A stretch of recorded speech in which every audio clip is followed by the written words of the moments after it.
Hello there, greetings, good afternoon, and welcome you all here to the Frog Monster. My name is Murph, and I am the host of this channel. So today we're doing the final episode of the British Invasion, the mini-series we've been running for the 1960s. This will be the 8th episode. And I'm quite content with the bands I picked for this series.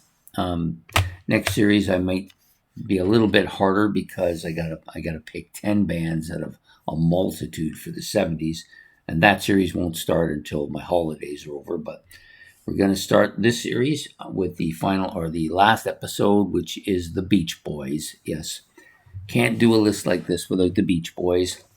Maybe the biggest selling or the most popular American band in history. I don't know. It's definitely, they're definitely there amongst those bands for sure.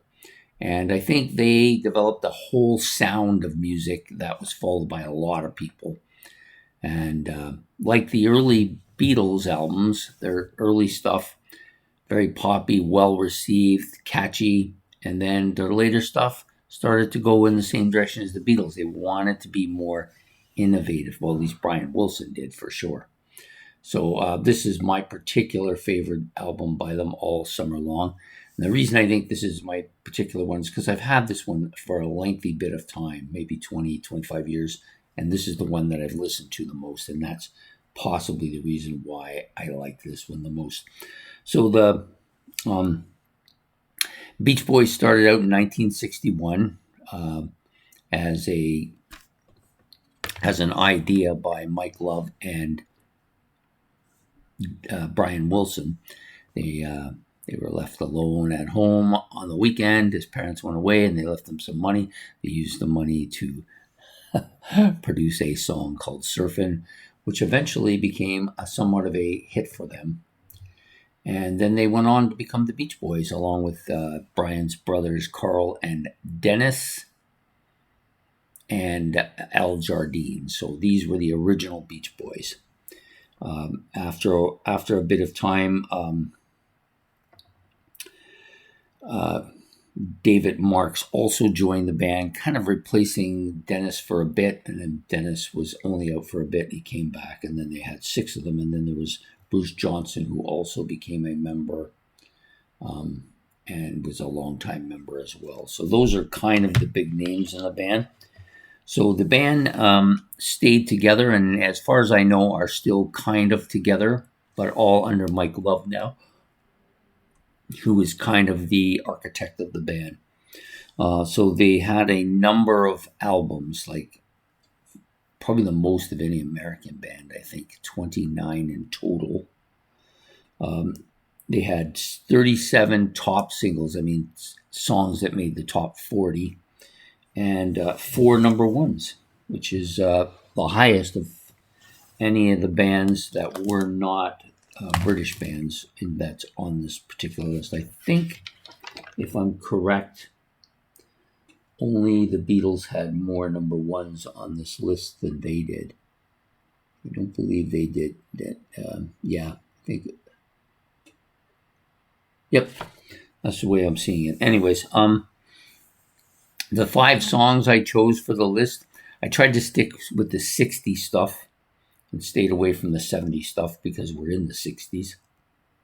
And this include Surfin' Girl, Wouldn't It Be Nice, Surfin' USA, California Girls, and Barbara Ann. And there's lots of other songs that you could have thrown in here as being among their best songs as well. I just picked those particular 5. Of course, the original members I've already said, Carl Bryan and Dennis Wilson, along with Al Jardine and Mike Love. That was the original band.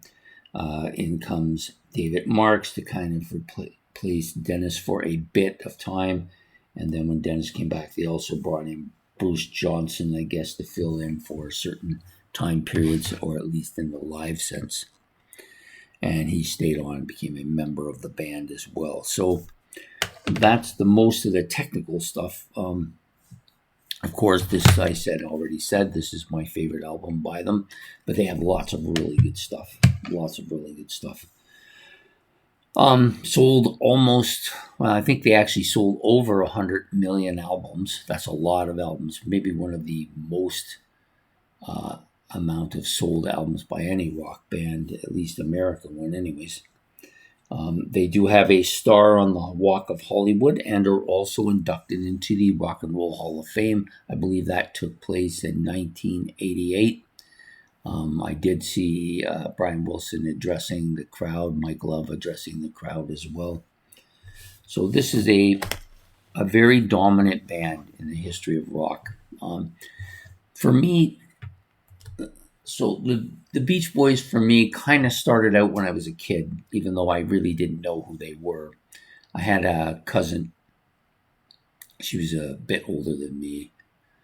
Actually, I would say she was probably about 5 or 6 years older than me, and she would take us all to the beach and stuff. And she had a boyfriend, and they played this Beach Boy stuff all the time. That was my first kind of recollection of the Beach Boys, was that stuff. And I kind of liked it. Because I was into harmony music. I liked harmony music, and they are one of the best bands for that particular sound. Yeah, just very kind of catchy harmony sounds. That high kind of what they call it. I can't even think of what it's called now. Type of vocal sound of falsetto.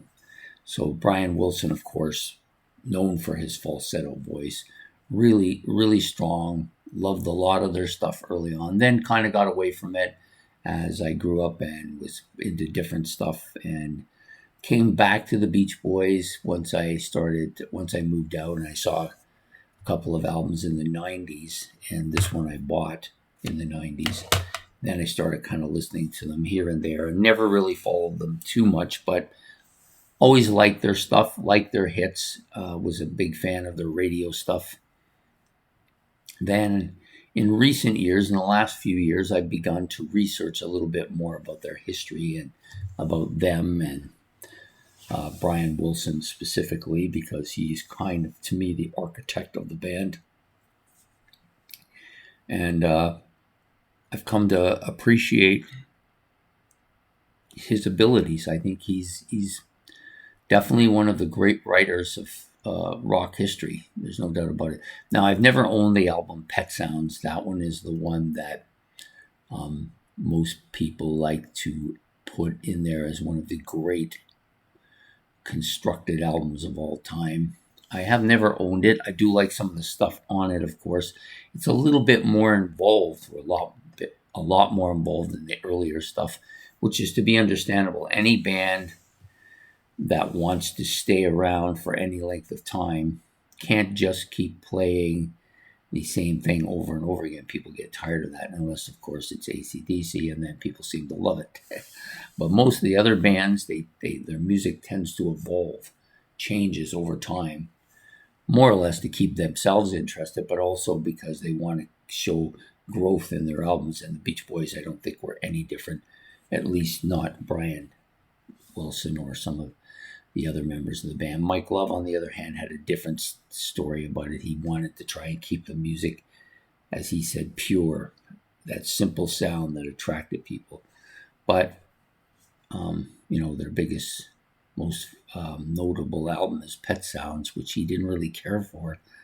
But it received that critical acclaim by a lot of other musicians as well. And I think that was important for Brian Wilson to feel like that he was getting that way. And so I definitely will end up with this album at some point. And I've been looking for Beach Boy albums now for the past year or so, and I've picked up a couple of other ones too, but none of their studio discography, but just greatest hits and stuff like that. But I keep looking for the stuff, and eventually, like the Beatles, I'll probably have them all, because I kind of liking them to being very similar. People often compare the Beatles and the Stones as rivals, and maybe they were rivals, but their music is very different from each other. Whereas the Beach Boys and the Beatles, at least the earlier stuff, is similar, and they have a kind of a similar growth pattern too. So they had to be one of the bands in this list today, and I'm glad I chose the Beach Boys. So please hit the like and subscribe. If you would like to make any comments about the Beach Boys, you can do that in the comment section below. I'm certainly not a Beach Boy connoisseur, so I don't intend to know everything about them. I just want to put them in here because I think they deserve to be one of these 8 bands. Anyways, I will see you all with the next series, which will probably start in a week or so, which will involve 10 bands from the 70s. I haven't decided on finally on what I'm going to call this series yet. I had an idea, but I didn't really like it, so I'm going to try to rethink what I want to do here. Now, you'll notice that some bands from the 60s that other people might say, oh, you should have had the Led Zeppelin in there, or you should have had Jethro Tull in there, but the truth of the matter is these bands were basically 70s bands. Yeah, they started in the 60s, but they had, both of those bands, they only had the one album each in the 60s, and the same with the Yes only had the one album. So to me, these bands were dominant in the 70s, and you will see some of them when we move forward. Anyways, thanks for enjoying the series. We will see you on the next series, so take care and have yourself a good evening, and goodbye here from the Prog Monster.